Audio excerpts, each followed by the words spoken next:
Hey guys, this is 101 Smith and I am back.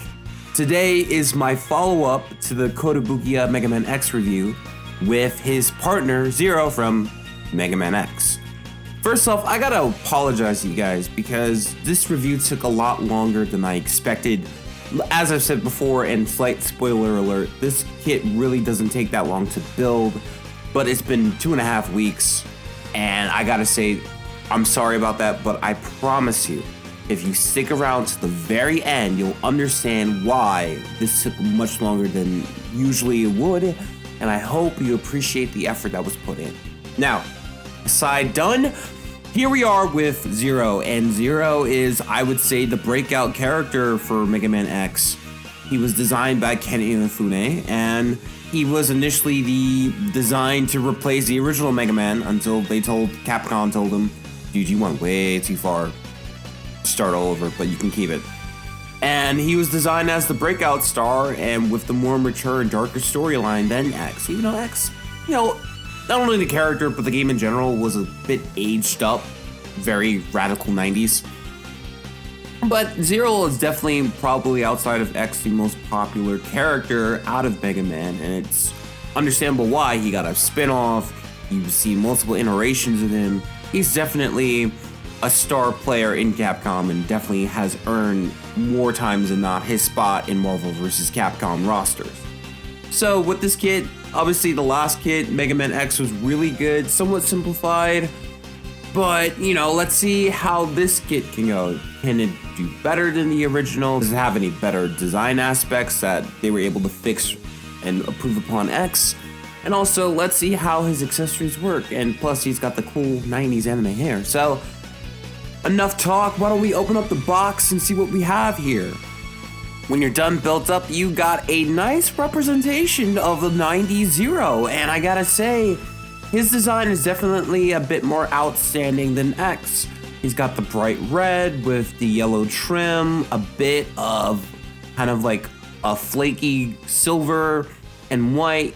Zero is going to stand out a lot more in your collection than X, especially with the hair.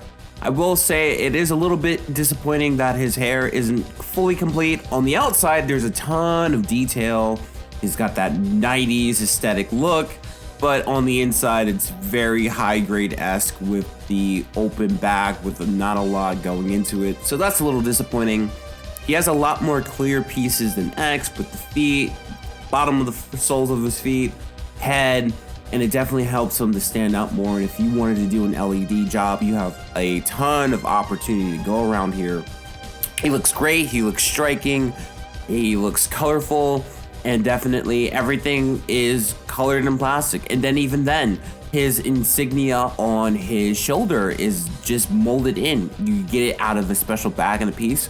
And what I love about Kotobukiya is they're really good at paying attention to detail. This is definitely something that I enjoy about this company. But while he looks good, let's take a look at his articulation. As we always do, let's start with the head. Head can go up and down, double jointed ball joint, and can go 360 degrees. Hair can actually help you get in the way because the hair itself is on the double jointed ball joint. The arm can go out on a hinge. The shoulder and the arm are somewhat separate, and you can get the arm that high and a 360 cycle around, which it helps a lot better than X. It's definitely more locked in because it's just kind of inserted then kind of in the back. You're gonna get a bicep swivel. You're gonna get a single jointed elbow. You're gonna get a forearm swivel. You're gonna get double jointed chest. The legs can go out about that far, which is pretty impressive. And on top of that, you're going to get a pretty nice double jointed knee joint. As well, you're gonna get a leg swivel. The feet can point up and down. They have a double jointed ankles, can swivel left and right, but not the same mobility as X. And of course, his long hair, which is on 2 ball joints that can go up and swivel out the way. So with Zero, you're gonna get a lot of options, though I feel below the waist, Zero isn't as up to par as X. They made him tighter, but you lose some articulation that would have been appreciated if it had been there. But I guess beggars can't be choosers. Now we're gonna move on to the accessories, and we're gonna start with Zero's Z-Buster, which acts in the same way as X's X-Buster. Though from X4 onwards, they do try to de-emphasize it a little bit because they wanted to make the play style between X and Zero be more different. He does have it, but it's not as powerful and it's just not used that often. It works pretty good. It works the same way as the X-Buster. You just take out the forearm part and you replace it right there. And it looks pretty good with the both clear green and orange clear pieces that go in there. Though in this shot, I forgot it because I lost it for a bit for the barrel. And of course, you're gonna get Zero's iconic Z-Saber. This is a couple of molded parts put together, and it looks pretty good, though I do highly suggest some people out there might want to paint this to a bit more shiny, a little bit more metallic gold, but it works pretty well. And you're gonna get up to 4 different beam effect parts. You're gonna get a block, standard saber, a pointed edge, and this kind of swiffering effect that you can use when Zero is attacking. I will say with the biggest effect part right here, you are gonna be dealing with weight issues. The arm is strong enough to hold it, but the wrist, because it's just a polycap, is not strong enough to hold up that kind of weight. So you will need to choose how you want to angle this to get a good effect part going or a good action pose that you want to get with Zero. However, I will say that is not the case with any other of the effects. But this big one is definitely probably my favorite because it's just this big swooping action. And then if you get a Kotobukiya action display stand, you're gonna get a lot of action with this. And it's pretty cool that they give you options as well, which some of it I'll show off right here. And it just looks really good, especially with the saber part. This part, he can hold up no problem. This, the pointed edge and the pointed block, they go in pretty well with each other. No weight issues, no balancing.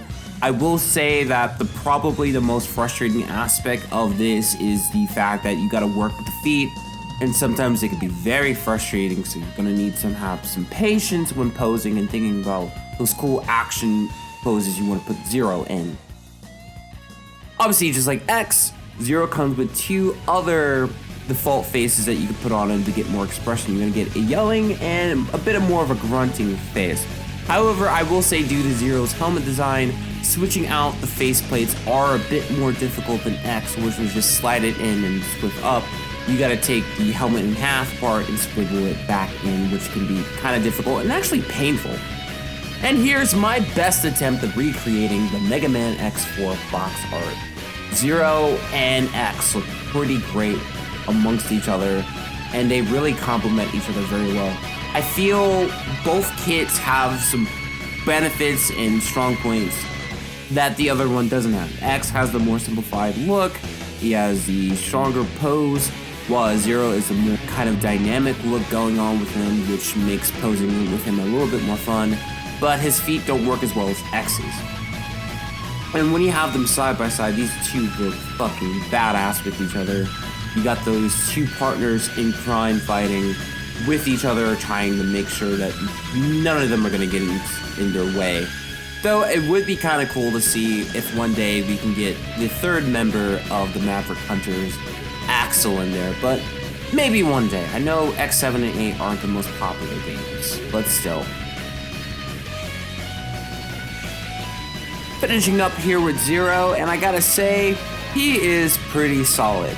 He has a great aesthetic, he looks badass, you get not a lot of accessories like X, but the accessories that you do get options with Beam Saber, and there are even more options that you're gonna find available, such as the fact that Zero is compatible with the Kotobukiya LED lightsaber effect part. If you can find that, you can get his Beam Saber lighting up. You do get an alternative Beam Saber hilt that you have to use with that, but that's pretty cool that they had that foresight in mind. However, there are some drawbacks here, like Zero's hair. It looks good, but the hollowness in the back definitely hurts its kind of point here. It hurts the fact that it's just kind of there, and sometimes even the hair can get in the way.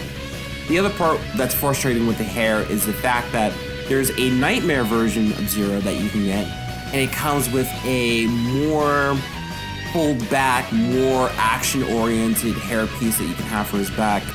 which is disappointing because it's like DLC. You get the main game, but then it's like, if you want this cool effect part, you gotta buy another kit. And remember, these kits are not cheap. You're paying $60 for each of them. And then you gotta catch them when they're in print, because after they're out of print, they can be pretty hard to find. So you also have to keep that in mind as well.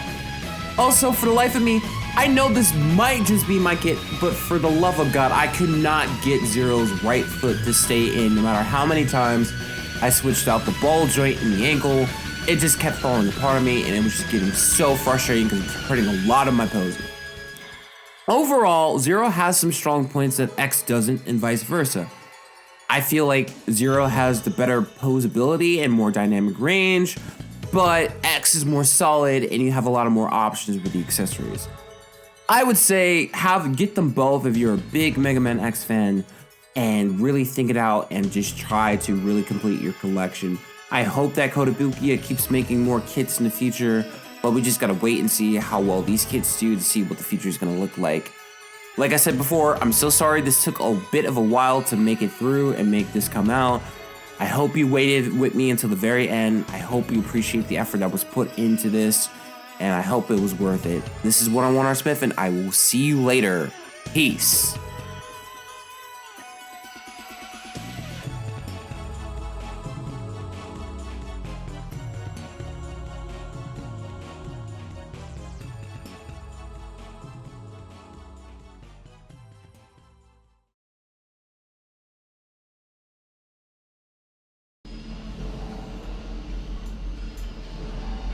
I swear to fucking Sigma got into my stash again. Iris? Axel? Who's Axel? Oh, right. You're Zero. The hell is wrong with you? Nothing's wrong with me. Why are you carrying pom-poms? Are you going to a cheer competition? Oh fuck, you found my stash, didn't you? Your what? Shit, she's definitely fucked up on something. Damn it! Does she even know what drugs are? How do I even ask her that? Oh, look, Axel. The fairies are back. Fairies? Oh fuck, Iris, did you take my acid taps? What are those? They're these little brown squares. Did you touch them? Oh, those little chocolates in your candy bag? They didn't taste very good, but they made me feel magical. Did you take anything else? Well, after the fairies came, they showed me this pretty green juice. It tasted like fire. Holy fuck, the absinthe! Oh, hey, I have to go now, Zero. The fairies want to take me to their magic kingdom. I'm going down to Paradise City, Axel, where the grass is green and the girls are pretty. Iris? Iris. Iris! No! Why did this even happen? Where the fuck did I even get drunk? How could Machine even have a drug addiction?